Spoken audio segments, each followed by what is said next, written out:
Hello viewers, you are most welcome. I'm called Moses Matovu. I'm a musician from the Afrigo band. I'm a composer, a singer, an arranger, and I'm a saxophonist. Basically, I started music long time ago in 1967 when I was 18 years old. And we've been passing through hardships and whatever, but we are still going on. My first band, it was called the Thunderbirds. It was the youthful band. We used to perform at White Nile Club, Kibuye, performing the teenagers dance, starting 2 p.m. up to 8 p.m. That is on Saturdays and Sundays. From there, I left the Thunderbirds because we had no instruments. I joined the Uganda Police Band in 1968. In Police Band, I used to be a singer. I was not playing any instrument. In 1969, I joined the Cranes Band. Also, Cranes Band started a long time ago in 1967. That band, it is the band which attracted us to become musicians because they were young. The band was a youthful band, and it gave us inspiration to also to become musicians. When I joined the Cranes Band in 1969 as a singer, I met the late Charlie Sechanzi, the band leader Sam Kauma, he was our drummer, Tony Senkebeje playing rhythm guitar. Then on the lead guitar it was Joseph Mungaya. On the bass it was the late Jessica Sirivu. John Clyde Mayanja, he was an organizer and playing some percussions. We had Jesse Sentamu also joined us, and he was also a singer. So that was the formation of the Cranes Band, and we are performing at the White Nile Club. At first we played for the teenagers, that is Saturday and Sunday from 2 p.m. to 8 p.m. Then, by 10 p.m. we start to play for the adults because the teenagers we are not allowed beyond 8 p.m. So when we finish to perform to the teenagers, we wait for the adults to come in. By 10:30, we perform up to 4 a.m. in the morning. That is on every Friday, Saturday and Sundays. In 1974, we are still in the Cranes Band. Unfortunately, the band split. The Cranes Band split. Then for us, we decided to continue with the music. Myself, Tony Senkebeje, Jessica Sirivu, Charlie Sechanzi, Jeff Sewava, Anthony Cheyune, we decided to form the Afrigo band. It was not easy because we had no equipment, musical equipment. We had to look here and there to look for sympathizers so that they can give us some money to buy the equipment. But it took a year and a half. Fortunately, we got Mr. Mugwanya, the late Leonard Mugwanya. He was the owner of the Bat Valley Bar and Restaurant, and he was the secretary of Uganda Electricity Board, but he was the owner of that Bat Valley Bar and Restaurant. So we talked to him because he knew us a little bit because we used to perform at Bat Valley during when we were in the Africa, the Cranes band. We talked to him. He said that he would give us some money to buy equipment. Indeed, he did, and we bought some second-hand musical instruments. So our first gig, our first performance with the Afrigo band, it was on the 1st of November 1975. That's when the band started performing at the Bat Valley Bar and Restaurant, just opposite the Novik Hospital. It is now called, it has been changing names, Little Flowers, and then it came to the new Club Obligato. It has been a long journey, actually. During those years when we started, we were just performing at the Bat Valley, as I said, starting on Thursday, Friday, and Saturday. Sundays, we were just going around town to perform, to maybe to beaches, parties, and whatever. So we got a chance to perform at Jaja Villas, Cape Town Villas, in around Gaba, somewhere there. So when we performed there on Sundays, that's when the former president of Uganda, Idi Amin Dada, had us performing. So he got interest in the band and asked the general manager, Mr. Douglas, to ask us whether we could be a resident band at Jaja Villas. So when the manager came to us, actually with Douglas and the late Tendo. Tendo was our friend. He was the manager for food and beverages. He approached us as well, and he said that if we are interested, we can get a chance to become a resident band at Cape Town Villas. So we asked Mr. Leonard Mugwanya that we got this chance. Should we go ahead with it? He said, no problem, provided you give me my instruments, because those instruments were his. So what we did, we said, please give us about 2 months so that we see if the hotel is going to buy some equipment for the band. After about 2 months and a half, the management of Cape Town Villas gave us some new equipment, and we took back the instruments to Mr. Mugwanya. We stayed there up to 1979. That's when the government of Idi Amin was taken over. So we left the hotel. Unfortunately, all the equipments were looted. We went back to square zero. We stopped around because that was in April 1979, but we reorganized ourselves in something like November 1979. We started to look again for equipment, but they were nowhere to be seen. Some guys who looted the equipment of ours brought the equipment back to us, and we paid some money for those which could be helping us. Then we reorganized ourselves and we started to perform at Slow Boat Bar and Restaurant at Kampala Road. We started to perform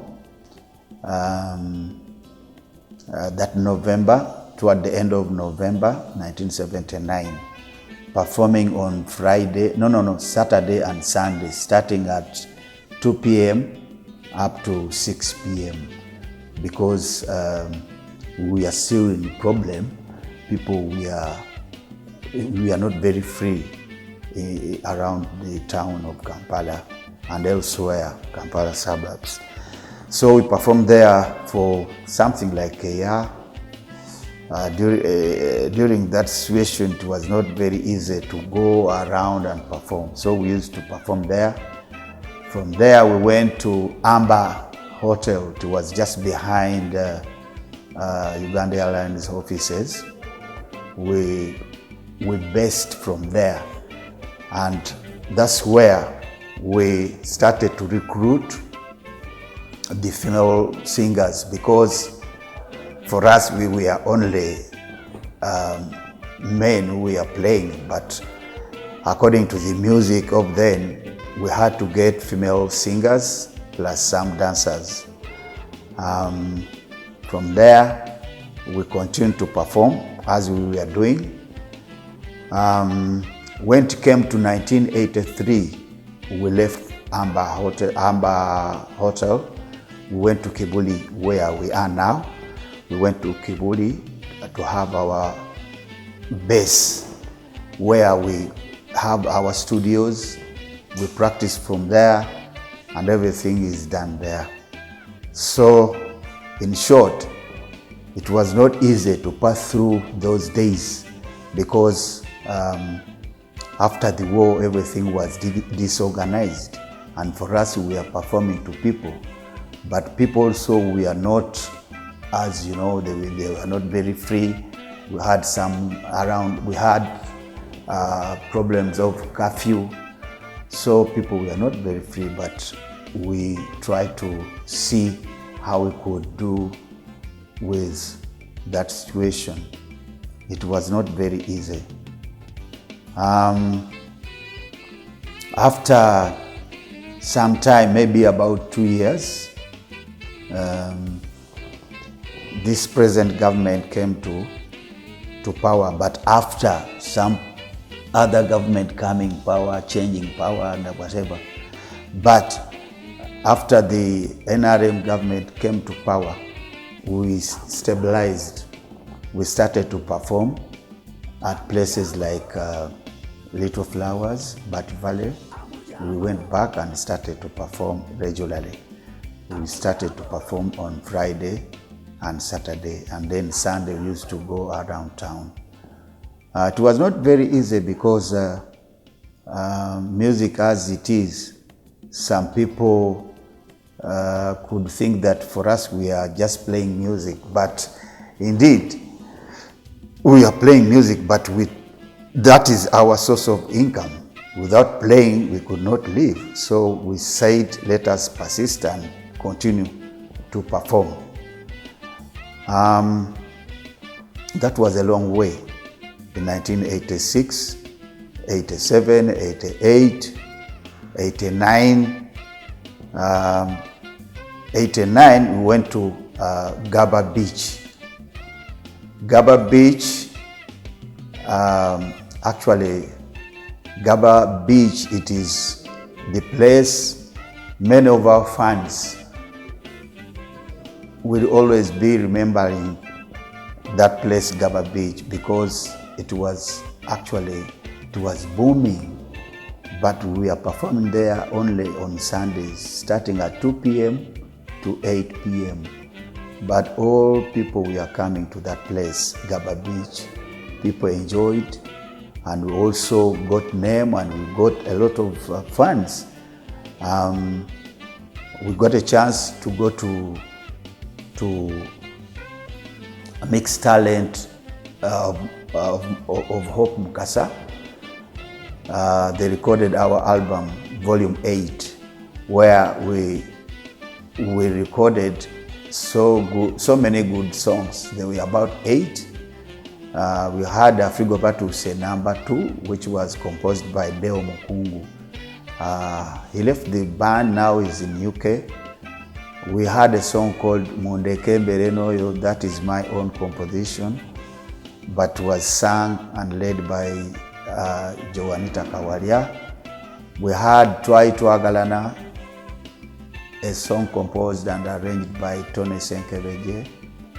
We had Amazige Nyama, Amazige Nyama, we just adapted it because it is a folk song from Buganda here, Sekitulege, Sekitulege. We had another song called the Mere Siride. Mere Siride, it was a hit composed by the late Tony Sengo. He was a keyboard player and a producer as well as a composer. We had Speed Controle.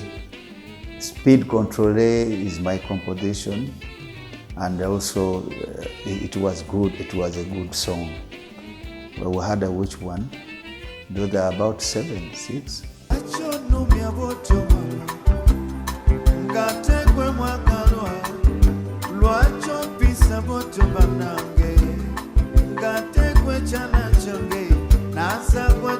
For us in the Afrigo band, we have messages in our songs, because when I talk about speed control, I just want the reckless drivers to control their way of driving, so that they will reduce the accidents. There is a Mere Siride.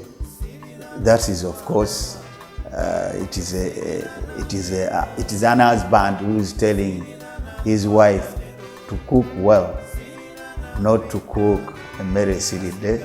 That is also educative song. As I said, Speed Control, it is an educative song.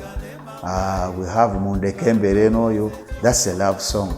Someone saying, let me stay with this one only. Twai Twagalana, it is also a love song.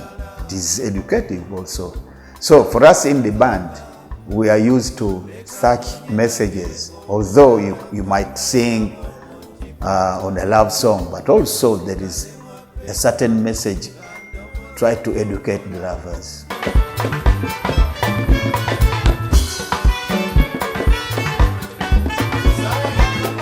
In the band, we have the management. Also, we have principals of the band. We work as a team, not as a solo artist. For us, everyone is a star, but we used to work together as a team, as a band.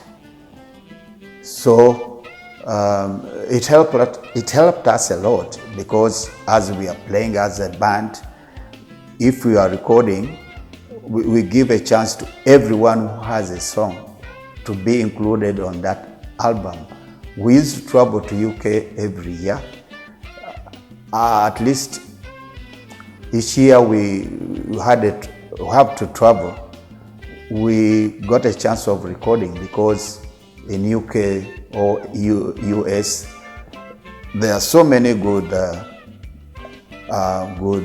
studios and good recording engineers. So we used to produce quality music, and we had our fans who enjoyed our music. So it gave us an opportunity to be known in Uganda and outside Uganda musically. But it was not easy, because there are some problems as well in music industry, like copyright. We used to sing and record, but time came when some people don't buy the music genuinely.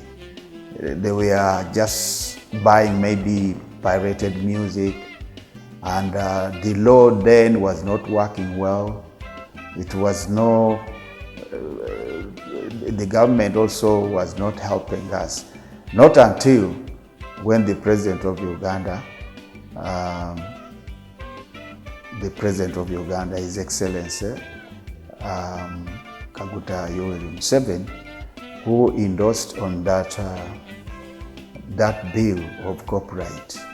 When he endorsed it, at least we could have a say on our works. But we have been trying so hard so that we can get we get some money out of our works, but it is not very easy. because some people are just stubbornly, they know that the law is there, but stubbornly they don't want to comply. So that is the worst part of the music industry in Uganda. And I would think the government also could come in at least to see where to put us. Because formerly, when as long as, from where we started from, for me, when I came to this music industry, we were under the Ministry of Culture. All the musicians, the whatever, we are under that Ministry of Culture. But now I don't know where we belong. So I would think the government could at least see and also think about it and put us under a certain ministry or tourism ministry, so that we can also, with a base, because we are just there. There's nowhere you can go, you see. So I think this is the right time to think about that, because also the government is losing. Because we cannot get investors to come and invest in music industry, because the way it is done here, it cannot attract people to invest in music. Secondly, also the musicians, also we are losing a lot of money. So I would think the government could try to solve this problem. Like sports, if you talk about sports, all the associations are under National Council of Sports. But for us, we are just there. Everyone is a boss, but there is no regulator.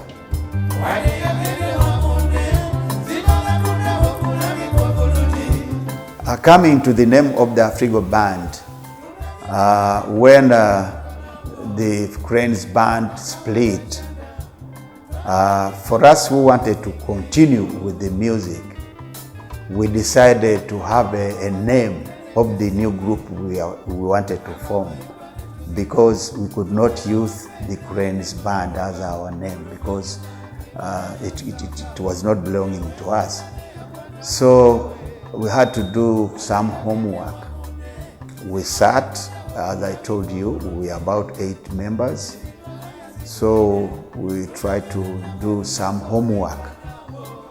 We said that, gentlemen, let us go and think about a name to be, to put it as a new group. We have to be with a new name. Everybody went at home. For me, my homework, as I got 2 names. The first one was Afriraha. Afri, that is Africa. Then Raha, it is a Swahili song. Raha means happiness or pleasure. Afriraha. The second one was Afrigo. Africa Go, musically, in short. So when I brought it to my colleagues, they decided to take Afrigo. That's where the name Afrigo came from. We continued to perform, and we had problems. Some of our artists passed on.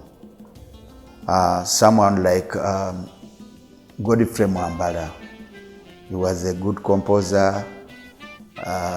He's the one who composed Jim, Julie, and so many others. We had also another keyboard player and producer, Tony Sengo.